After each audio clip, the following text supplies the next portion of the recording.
हाय दोस्तों, इस वीडियो में हम बात करेंगे हिंदुइज्म के बारे में, यानी हिंदू धर्म के बारे में। ये हिंदू धर्म कहाँ से आया, इसका ओरिजिन क्या है, हिंदू वर्ल्ड कहाँ से आया, इस देश को हिंदुस्तान क्यों बोला जाता है, वो हम इस वीडियो में बात करेंगे। और साथ ही हम ये भी बात करेंगे कि वेद क्या है, ग्रंथ क्या है, हिंदू धर्म में त्रिशूल का क्या मतलब होता है, हिंदुइज्म में के कुछ इंपॉर्टेंट जो सिद्धांत है वो कौन से हैं। और हम ये भी बात करेंगे कि हिंदू धर्म क्या सिर्फ एक धर्म है बाकी धर्मों की तरह, या फिर ये कुछ और भी है।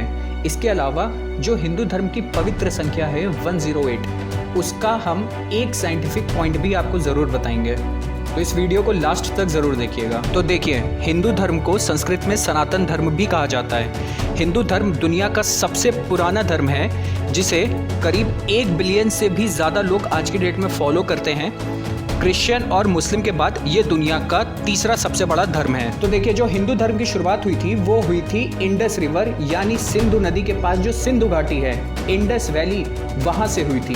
तो जो सिंधु नदी है वो आज के टाइम पे मानसरोवर से निकलकर लद्दाख और पाकिस्तान से बहती हुई समुद्र में मिल जाती है। तो जो उस इंडस वैली में रहते थे, उस सिंधु नदी के पास रहते थे, तो वहाँ पे जो लोग रहते थे, तो सिंधु नदी, सिंधु नाम की वजह से वहाँ पे रहने वाले लोगों को हिंदू नाम दिया गया। तो हिंदू जो नाम आया वो सिंधु से आया। अब देखिए, हिंदुस्तान नाम कहाँ से आया, थोड़ा ध्यान से समझिएगा। यहाँ पे जो हमारे देश के प्राचीन ऋषि मुनि थे ना, उन्होंने नाम रखा था हमारे देश का हिंदुस्तान, हिंदुस्तान नहीं, हिंदुस्तान। अब ये हिंदुस्तान नाम कहाँ से आया वो मैं आपको बताता हूँ कि देखिए, जो हिमालय है वहाँ का ही, और जो इंदु सरोवर है यानी कि हिंद महासागर, तो इंदु का लास्ट वाला वर्ड इंदु, तो हिमालय का ही और इंदु का इनको मिला के बना हिंदू। और जो यहाँ स्थान है यानी कि हिमालय से लेके हिंद महासागर का जो भी भूभाग है, जो स्थान है, वो हुआ स्थान। तो हिंदू स्थान यहाँ से नाम आया, और जिसे हम आज की डेट में हिंदुस्तान भी बोलते हैं। तो देखिए, जैसे क्रिश्चियन के फाउंडर जीसस क्राइस्ट हैं, मुस्लिम के फाउंडर मोहम्मद साहब हैं, वैसे हिंदू धर्म का कोई फाउंडर नहीं है। यहाँ हर किसी की अपनी अपनी राय है, हर किसी की अपनी अपनी फिलॉसफी है, और ये धर्म के अलावा एक जीवन जीने का मार्ग है। ये हिंदू धर्म एक वे ऑफ लाइफ है कि जीवन कैसे जिया जाए। हिंदू धर्म पुनर्जन्म में तो देखिए विश्वास तो रखता ही है, तो इसका अल्टीमेट गोल होता है मोक्ष प्राप्त करना। मतलब ये जो इंसान है ना, बर्थ साइकिल में फंस जाता है, मतलब कि पुनर्जन्म उसका होता है, वो मरता है फिर पैदा होता है, तो वो इस बर्थ साइकिल से कैसे बाहर निकल के मोक्ष प्राप्त कर ले, वही अल्टीमेट गोल होता है हिंदू धर्म का। तो अब बात करते हैं धर्म की।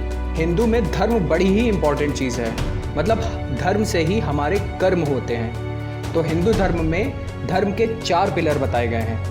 पहला ऑस्टेरिटी यानी डिसिप्लिन, मतलब तपस। दूसरा क्लीनलीनेस, मतलब स्वच्छता। तीसरा काइंडनेस, मतलब दया। चौथा ट्रूथफुलनेस, मतलब सच्चाई। तो देखिए, हिंदू धर्म में 4 युग बताए गए हैं। पहला सत्ययुग, दूसरा त्रेता युग, तीसरा द्वापर युग और चौथा कलयुग। अब होगा ये कि सतयुग में धर्म के 4 पिलर रहने वाले हैं, जो मैंने अभी आपको ऊपर बताया ना, धर्म के 4 पिलर, वो चारों रहेंगे, यानी कि डिसिप्लिन, स्वच्छता, दया, सत्य। और त्रेता युग में डिसिप्लिन चला जाएगा, तीनों रहेंगे। द्वापर में डिसिप्लिन, स्वच्छता, ये दोनों चले जाएंगे, सिर्फ सच्चाई और दया रहेगी। और चौथा मतलब कि कलयुग, इसमें डिसिप्लिन, स्वच्छता, दया सब चली जाएगी, सिर्फ सच्चाई बचेगी, और वो भी धीरे धीरे चली जाएगी। आखिरी में होगा ये कि भगवान विष्णु कल्कि का अवतार लेंगे और इस कलयुग का विनाश कर देंगे, और ये साइकिल, सतयुग, त्रेता, द्वापर और कलयुग वाली साइकिल, ये वापस से दोबारा शुरू हो जाएगी। तो अब देखिए, ब्रह्मा विष्णु महेश, आपने नाम सुना होगा। तो ब्रह्मा जी क्या करते हैं, ये दुनिया की रचना करते हैं, इस संसार की रचना करते हैं। उसके बाद विष्णु जी इसको सस्टेन रखते हैं, इसको प्रिजर्व करते हैं। मतलब कभी भी अगर धर्म पे संकट आता है तो हर बार विष्णु जी अवतार लेते हैं और धर्म की रक्षा करते हैं। उसके बाद फिर लास्ट आता है शिव जी, जो कि डिस्ट्रॉयर है। ये अपनी तीसरी आँख खोलते हैं और सब कुछ भस्म कर देते हैं। ठीक है, तो अभी हम चलते हैं कॉन्सेप्ट पे कि अवधारणा क्या है। तो देखिए, कॉन्सेप्ट 2 है। पहला ब्राह्मण, दूसरा आत्मन।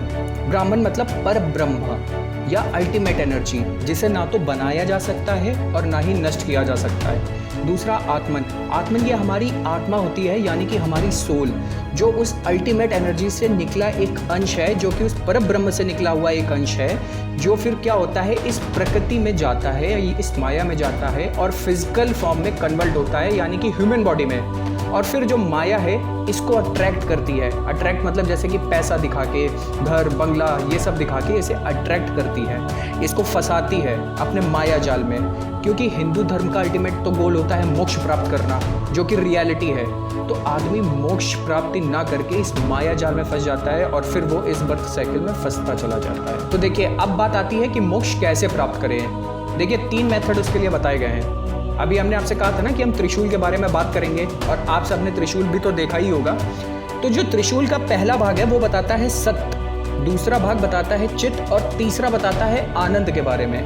यानी आप इन 3 मेथड से मोक्ष प्राप्त कर सकते हैं। सत्य मतलब आप अपने कर्म योग से, यानी कि अपने अच्छे काम करके, भक्ति करके, और दूसरा फिर ज्ञान योग से, फिर हठ योग से, इन मेथड से आप मोक्ष प्राप्त कर सकते हैं। दूसरा आता है चित्त, यानी आपके अंदर की जो आत्मा है मतलब चित्त, वो भी तो एक परम ब्रह्म का ही अंश है ना। तो आप मेडिटेशन करके, ज्ञान अर्जित करके, ध्यान धर के उस मोक्ष को प्राप्त कर सकते हैं। और तीसरा आता है आनंद। आनंद मतलब भक्ति योग, मतलब आप भक्ति में इतने विलीन हो जाइए और आपको फिर मोक्ष प्राप्ति हो जाएगी, जैसे कि मीराबाई। तो अब बात करते हैं हिंदू धर्म के ग्रंथों के बारे में। ग्रंथ जो है वो 2 भागों में डिवाइड हैं। पहला श्रुति, दूसरा स्मृति। श्रुति मतलब सुन के, स्मृति मतलब याद करके। तो देखिए श्रुति में हमारे आते हैं वेद। इन वेदों का जो कंपाइलेशन हुआ था ये 1500 BC से लेके 500 BC में हुआ था, इन 1000 साल में।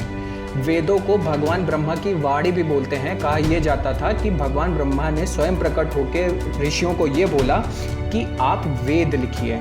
तो वेद हमारे 4 प्रकार के हैं। पहला ऋग्वेद, जो कि सबसे पुराना वेद है, उसके बाद सामवेद, फिर यजुर्वेद और फिर अर्थवेद। तो अब बात करते हैं स्मृति ग्रंथों के बारे में। स्मृति ग्रंथ में आते हैं हमारे धर्मशास्त्र, इतिहास जैसे भगवद गीता, रामायण। फिर आते हैं दर्शन। दर्शन जो है वो क्लासिकल हिंदू फिलॉसफी का समावेशन है। इसमें आते हैं न्याय, योग, सामाख्य, ऐसे 6 आते हैं। उसके बाद उपवेद। उपवेद में जैसे आते हैं आयुर्वेद, धनुर्वेद, अर्थशास्त्र। और उसके बाद आता है आगम। आगम में जैसे वैष्णव आगम, शैव आगम, शाक्त आगम। उसके बाद पुराण। पुराण जो लिखे गए वो 500 BC से लेके 500 AD में लिखे गए। मतलब वेदों के लिखने के बाद पुराण लिखे गए, और ये टोटल 18 पुराण हैं। तो आप इन ग्रंथों को पढ़ के ज्ञान अर्जित कर सकते हो, बहुत बुद्धिमान बन सकते हो, और मोक्ष को भी प्राप्त कर सकते हो। उसके बाद आते हैं आदि शंकराचार्य, जिन्होंने अद्वैत वेदांत की फिलॉसफी दी।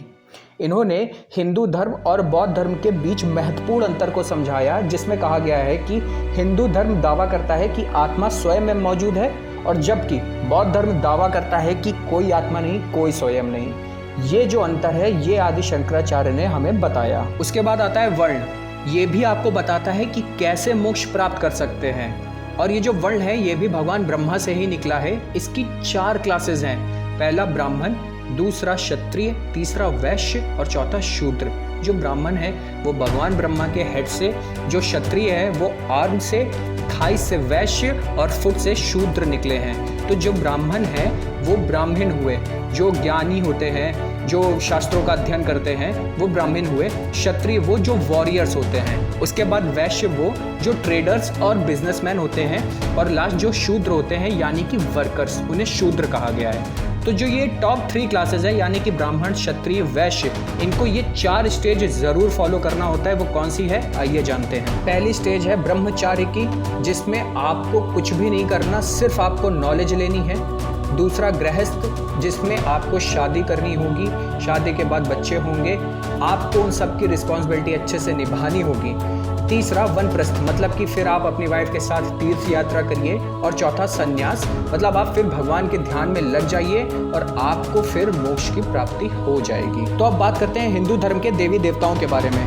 यहाँ पे कोई भी रोक टोक नहीं है, आप जितने चाहो उतने देवी देवता बना लो, क्योंकि हर देवी देवता नेचर को रिप्रेजेंट करता है और हर चीज़ का यहाँ पे सम्मान होता है, हर चीज़ की पूजा होती है। अब जैसे हम बात करते हैं भगवान विष्णु की, तो इन्होंने अभी तक धरती पे 10 अवतार लिए हैं। पहला मत्स्य, दूसरा कर्मा, तीसरा वाराह, चौथा नरसिम्हा, 5वां वामन, छठा परशुरामा, 7वां रामा, 8वां बलरामा, 9वां कृष्णा और 10वां कल्कि, जो लेना बाकी है, क्योंकि कलयुग में जब सच्चाई खत्म हो जाएगी भगवान विष्णु अवतार लेंगे और इस कलयुग को भस्म कर देंगे। तो आइए अब हम सबसे इम्पॉर्टेंट बात, हिंदू धर्म के कुछ इंपॉर्टेंट सिद्धांत के बारे में बात कर लेते हैं।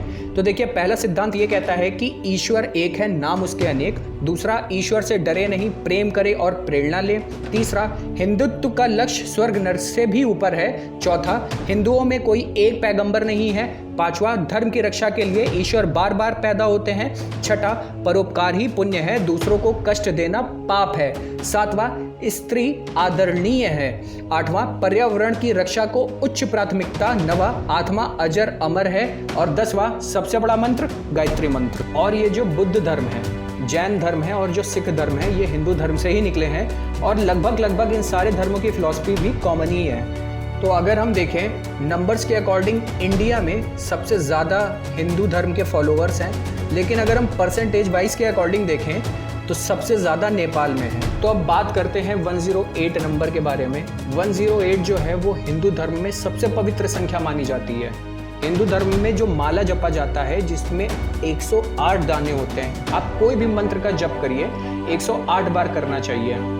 तो देखिए, साइंस फैक्ट ये बोलती है कि जो सन का डायमीटर है, जो उसका व्यास है, अगर हम उसको अप्रॉक्स 108 से मल्टीप्लाई कर देंगे तो सन से अर्थ की डिस्टेंस निकल आती है।